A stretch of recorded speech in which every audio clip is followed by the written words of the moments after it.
Everyone, welcome to my channel learn with me.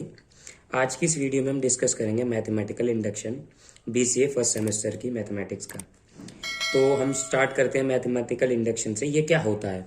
Mathematical induction it is a mathematical tool और technique to prove mathematical statement. अब ये कहना क्या चाह रहा है, यानी कि एक ऐसी टेक्निक है जो हमारी प्रूव करती है मैथमेटिकल स्टेटमेंट। अब ये मैथमेटिकल स्टेटमेंट क्या है? बेसिकली मैथमेटिकल स्टेटमेंट या कह लो या फॉर्मूला कह लो या फिर कोई स्टेटमेंट कह लो कि वो जो एक वैल्यूज दी गई है मेरे, वो सभी के लिए ट्रू है। ठीक है ना? कहने का मेरा यह है, ये कोई फॉर्मूला है या कोई ऐसी चीज है, स्टेटमेंट है, जो जितनी भी वैल्यू होंगी, सेट ऑफ वैल्यूज, उनके लिए वो ट्रू है। ठीक है ना? अब मान लो कोई मेरे को कह रहा है sum of N natural number का निकालो, यानी कि सम ऑफ 5 नंबर्स, 5 नेचुरल नंबर्स। ठीक है ना? ये है तो मैं क्या करूंगा, 1 + 2 + 3 + 4 + 5, और मैं इन सबको ऐड करके लिख दूंगा। क्या आ गया? 1 और 2 3, 3 6 10 और 15। ये आ गया मेरा 15। अगर मैं कहूं कि सम ऑफ 50 नंबर का बताओ, तब मैं क्या 1 2 3 4 5 6 ऐड कर दूंगा? नहीं। तब मैंने एक फॉर्मूला बनाया गया, जिसने भी बनाया फॉर्मूला, वो फॉर्मूला होता n+1 डिवाइडेड बाय 2। ठीक है ना? वो ये फॉर्मूला होता है। अब यही चीज स्टेटमेंट कहलाई जाती है या फॉर्मूला कहलाया जाता है। इसी फॉर्मूले को हम इस मैथमेटिकल इंडक्शन से हम इसको प्रूफ करते हैं। कई सारे फॉर्मूलेज होते हैं, नेचुरल नंबर का स्क्वायर हो गया या ऑड नंबर का स्क्वायर हो गया, या बहुत ऐसे फॉर्मूलेज होते हैं जिनकी हेल्प से, यानी कि हम इंडक्शन की हेल्प से उनको हम सॉल्व करते हैं। अब ये तो हमने समझ लिया कि मैथमेटिकल इंडक्शन क्या होता है, वो कैसे काम करता है। अब इसमें बात आ जाती है कि इंडक्शन क्या होता है। हमने इंडक्शन फिजिक्स में तो पढ़ा है कि इंडक्शन ये होता है। अब इसमें दो होते हैं कि इंडक्शन होता है, एक डिडक्शन होता है। सबसे पहले हम डिडक्शन समझ लेते हैं कि डिडक्शन क्या होता है। इसको मैं भी उससे सिर्फ मैं डिडक्शन बता रहा हूँ क्या होता है, बाकी इंडक्शन पे भी आऊंगा। तो डिडक्शन बेसिकली क्या होता है? एक जनरल केस होता है। ठीक है ना? क्या होता है? एक हमारा जनरल केस होता है। वो किस में चेंज होता है? किसी सेंसिटिव केस में या किसी स्पेसिफिक केस में वो चेंज होता है। ठीक है ना? कोई भी स्पेसिफिक होगा। अब क्या स्पेसिफिक होगा? अब जैसे कोई एग्जांपल दे रखा है, ऑल ह्यूमंस। ठीक है ना? All humans eat food. ठीक है ना? यहां कह दिया ऑल ह्यूमन ईट फूड, और यहां मैंने कह दिया रोहन ईट फूड। ठीक है ना? ये तो हमारी क्या होगी? स्पेसिफिक हो गई। ठीक है ना? अब मैं एक जनरल में एक बात और कह रहा हूं। क्या कह रहा हूं? Rohan is a human. ठीक है ना? अब all humans eat food and Rohan is a human, तो इससे ये पता नहीं चलता कि रोहन ईट फूड, भाई ऑल ह्यूमंस ईट फूड है और रोहन भी तो एक ह्यूमन है, तो Rohan eat food.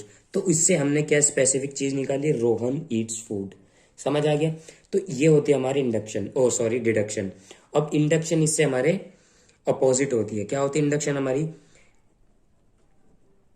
Induction induction क्या होगी? कोई हमें स्पेसिफिक दे रखा होगा। ठीक है ना? और उसको हमें जनरल केस में बनाना होता है। किस में बनाना होता है? जनरल केस में। जैसे एग्जाम्पल तो इसमें बहुत सारे, ये एग्जाम्पल ले लो, रोहन ईट्स फूड। ठीक है ना? अब वमिका ईट्स फूड। ठीक है ना? Shyam eat food. ठीक है ना? ये सब है हमारा।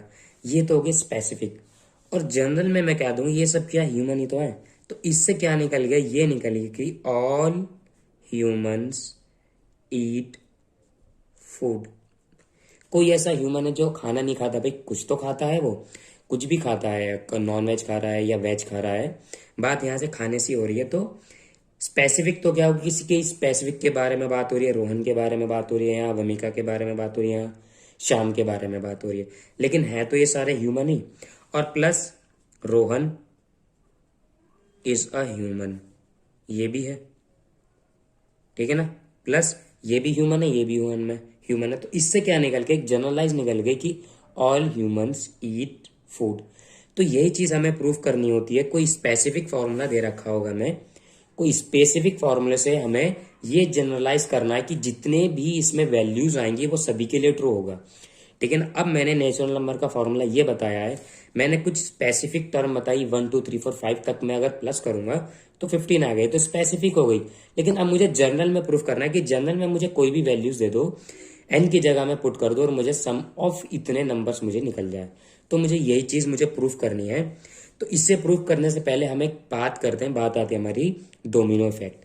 अब ये डोमिनो इफेक्ट होता है, ये डोमिनोज वाला इफेक्ट नहीं, उन्होंने नाम कैसे रखा है मालूम नहीं, लेकिन एक इफेक्ट होता है। यूट्यूब वीडियोस में भी कई बार दिखाया होता है कि मान लो एक कई तरह के कार्ड्स रखे होते हैं या कुछ ऐसी चीजें रखी होती हैं कि मैं हल्के से उस पर फ्लिक करूं और सारी चीजें इधर से उधर गिरती रहती है। तो वही चीज के हम उसको समझेंगे। मान लो किसी ने एक कार्ड, बहुत सारे कार्ड रखे हुए हैं, सारे कार्ड एक दूसरे मतलब कुछ डिस्टेंस पर रखे हुए हैं, इतने डिस्टेंस पे अगर मैं किसी को एक को फ्लिक करूंगा तो वो दूसरा उसके ऊपर गिरेगा और दूसरा गिर जाएगा और तीसरा ऐसे गिरता चला जाएगा। तो हमें क्या नोटिस करनी है, इससे एग्जांपल मैंने क्यों लिया है, सबसे पहले हमें चेक करना होता है डोमिनो इफेक्ट में कि पहला जो मैंने फ्लिक करा है वो गिरा है या नहीं गिरा। ठीक है ना। अब मान लो मैं गिरा रहा हूं या मैंने मारा जोर से, इधर गिर गया या उधर गिर गया या गिरा ही नहीं, तो ये भी तो चेक करना है। मैंने फ्लिक करा पहला, वो गिरा है या नहीं गिरा, अगर गिरा है तो ठीक है, अब आगे चलो। और कुछ डिस्टेंस पर कोई एक वैल्यूज ले लो, या मैं कार्ड की बात कर रहा हूं तो एक रैंडम कार्ड उठा लो, वो रैंडम कार्ड देखो केत, उसको केत कह दो कि वो केत है। अब उस कार्ड को देखो वो कार्ड गिर गया या नहीं गिरा, अगर वो कार्ड गिरा है तो उससे केत +1 यानी कि उससे अगला केत +1 है, उसके अगला एलिमेंट अगला कार्ड देखो कि वो गिरा है या नहीं गिरा। तो अगर वो गिरा है तो फिर ठीक है, सारे कार्ड्स हमारे गिरते रहेंगे।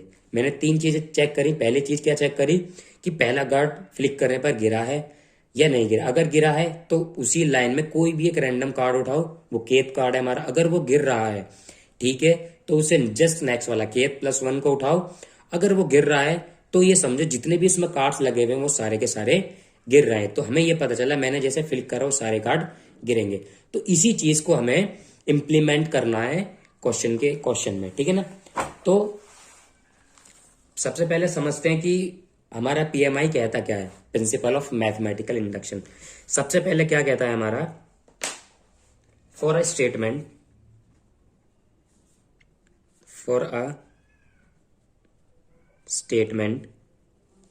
पीएन, कोई स्टेटमेंट है पीएन, ठीक है ना, इन्वॉल्विंग नेचुरल नंबर है या होल नंबर है, वो डिपेंड है, ज्यादातर नेचुरल नंबर ही होते हैं।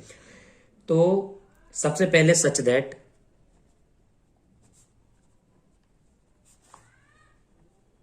सबसे पहले मुझे 1 के लिए, ठीक है ना, मैं यही तो डोमिनो इफेक्ट था, सबसे पहले 1 के लिए चेक करना है कि वो ट्रू है नहीं है। अगर वो ट्रू है देन हम पी के लिए चेक करेंगे। मैंने बोला कोई रैंडम कार्ड उठाएंगे फिर उसके लिए चेक करेंगे, तो उसके लिए चेक करेंगे इज ट्रू। अगर वो ट्रू हो गया, नहीं कि अगर वो गिर गया, अगर वो वैल्यू ट्रू हो गई, that implies pk +1 is also true. ठीक है ना। तो ये इस तरीके से काम करता है। सबसे पहले मुझे P1 के लिए चेक करना है कि वो ट्रू है, फिर pk +1 के लिए चेक करना है वो ट्रू है, फिर अगर ये दोनों ट्रू है तभी हम कह सकते हैं कि pk +1 इज ऑल्सो ट्रू। ठीक है ना। अब हमने ये तो चीज हमने कर लिए, अब इसको हम क्वेश्चन के थ्रू समझेंगे कि ये होता क्या है। हम क्वेश्चन हमारा क्या बताया था, मैंने ये बताया था, मैंने इसी को एक एग्जाम्पल, इसी का एग्जाम्पल ले लेते हैं। एग्जाम्पल क्या है, sum of all natural numbers, sum of all natural number like example है ये, ठीक है ना, 1 + 2 + 3 + 4 एंड सो ऑन चलता जा रहा है। और एन हमें नहीं पता कहां तक नेचुरल नंबर है, मैंने एन लिया और उसका फॉर्मूला क्या है, n +1 डिवाइडेड बाय 2। ठीक है ना। और मुझे ये लेफ्ट हैंड साइड इस राइट हैंड साइड के प्रूफ करनी है, ये लेफ्ट हैंड साइड और ये राइट हैंड साइड, मुझे ये लेकर के चलनी है और मुझे ये लेकर आना है। ठीक है ना। तो सॉल्यूशन है हमारा, टेक लेफ्ट हैंड साइड, मैंने लेफ्ट हैंड साइड ले ली, तो 1+2 प्लस, अभी नहीं, अभी इसको लेफ्ट हैंड साइड नहीं लो, अभी इसको दोनों को इक्वल रखो। 1+2 +3 +4 plus n so on plus n ले लिया मैंने, ठीक है ना, is equal to n, n+1 divided by 2, ठीक है ना। अब मैं कर रहा हूं let n is equal to 1, मैं n इज इक्वल टू 1 रख रहा हूं और ये पी एन स्टेटमेंट है, ठीक है ना। कोई पी एन स्टेटमेंट है, मैंने पी एन स्टेटमेंट लेट करी और मैंने ये इसके बराबर लिख दिया और मैं n इज इक्वल टू 1 कर रहा हूं, तो P1 इज इक्वल टू, अब इन सबको लेने का तो कोई फायदा नहीं है, मैं सीधी ये ले रहा हूं n, तो 1 इज इक्वल टू n की जगह 1, 1+1 divided by 2, 1 is equal to 1, 2 divided by 2, 2 से 2 कैंसिल, तो 1 इज इक्वल टू 1 हो गया। ये दोनों इक्वल हो गए ना, तो लिखो that hence P1 is true. Now n is equal to n is equal to k मुझे लेना है और मैं जहां जहां मेरा n है वहां मैं k लूंगा, तो क्या 1+2 +3 +4 प्लस n की जगह मुझे क्या लेना है, k लेना है, is equal to k+1 divided by 2। अब यही इसको इक्वेशन नंबर फर्स्ट मान लो। मान लिया हमने ये जो स्टेटमेंट बनाई है ट्रू है, लिखो therefore pk is also true, ठीक है ना, pk is also true, therefore that implies that pk+1 is also true.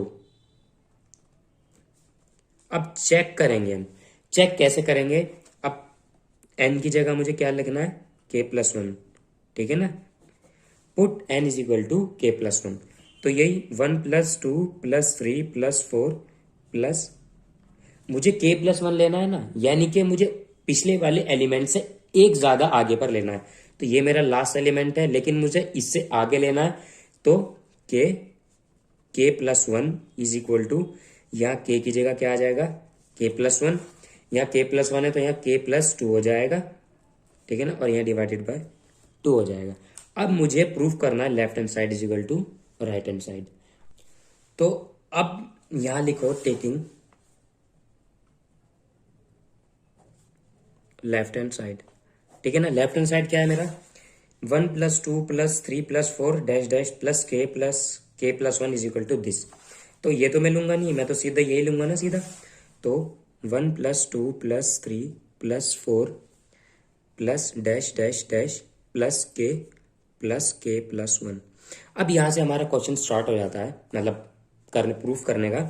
तो मुझे क्या लग रहा है, मुझे ये कुछ देखा देखा लग रहा है, ये ध्यान से देखा होगा अगर आपने क्वेश्चन, 1+2 +3 +4 डैश डैश के, वो मेरा यहाँ भी था 1+2 +3 +4 k, वो मैंने किसके इक्वल रखा था, मतलब किसके इक्वल था ये, तो मैं क्या इसके इक्वल ये नहीं लिख सकता, ये नहीं लिख सकता मैं, जब भी तो मैंने इक्वेशन नंबर फर्स्ट बनाया है, पीछे ध्यान होगा मैंने देखा था, सॉरी मैंने किया था, तो मैं इसकी जगह में ये लिख रहा हूं, लिख सकता हूं, तो लिखो यूजिंग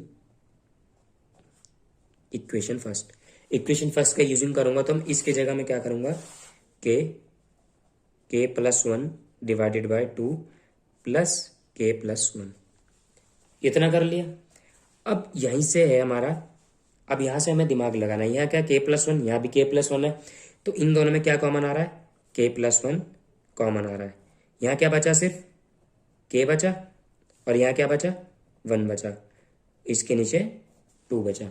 अब वही एलसीएम लेना है हमने, तो एलसीएम लेंगे तो क्या हो जाएगा हमारा, k+2 एंड डिवाइडेड बाय 2। मुझे क्या यही प्रूफ करना था, देखो सेम है ना, मैंने लेफ्ट हैंड साइड लिया और मैंने क्या प्रूफ कर दिया, राइट हैंड साइड, तो therefore left hand side is equal to right hand side, तो यहां लिखो हेंस,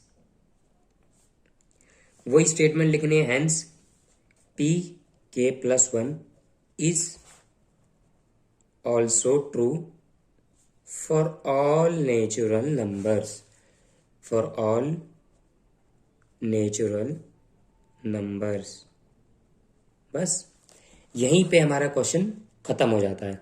ये बहुत ही आसान तरीका है, यानी कि सिस्टमैटिक वे में ही है, जिस तरीके से क्वेश्चन बताया जा रहा है इसी तरीके से, कोई हार्ड एंड फास्ट रूल नहीं है, बिल्कुल इजी मेथड है ये। सब सिस्टमेटिक वे में पहले 1 के लिए प्रूफ करना है, वही चीज मुझे k के लिए प्रूफ करनी है, जहां जहां n है वहां मुझे k रखना है, और उसके बाद से मुझे ये लाइन लिखनी है, और उस n की जगह मुझे, यानी कि यहां तक तो मैं लिखूंगा, उसके बाद से एक एलिमेंट यानी एक आगे और मैं लिख दूंगा k+1। यहां पर भी n की जगह मैं क्या कर दूंगा, k+1 लिख दूंगा, और इसी स्टेटमेंट को मैं लिख दूंगा, यहां पर लिख दूंगा, और टेकिंग लेफ्ट हैंड साइड ले लूंगा। लेफ्ट हैंड साइड लेने के बाद से हमेशा ये इक्वेशन यूज होगी हमारे इस फॉर्मूले में, हमेशा यूज होगी। कुछ क्वेश्चन है हमारे जिनमें नहीं है, लेकिन मोस्टली यही यूज होती है हमारी, यानी कि यहां तक वैल्यूज हमारी गिवन होती है जो हमने पिछले कर चुके हैं हम, ठीक है ना। तो इसकी जगह मैंने ये लिख दिया। अब मेरे को कॉमन लेना है या फैक्टराइजेशन करना है, अलग अलग मेथड होते हैं। यहाँ तो कॉमन निकल रहा था, मैंने कॉमन कर दिया। कुछ मुझे अपनी तरफ से ऐड करना पड़ता है, माइनस करना पड़ता है, डिवाइड करना पड़ता है, वो क्वेश्चन के साथ करना पड़ता है। तो आई होप आपको ये वीडियो अच्छी लगी होगी। नेक्स्ट वीडियो में हम इसको एग्जाम्पल पढ़ेंगे और अच्छे से इसको देखेंगे। थैंक्स फॉर वॉचिंग, मिलते हैं नेक्स्ट वीडियो में।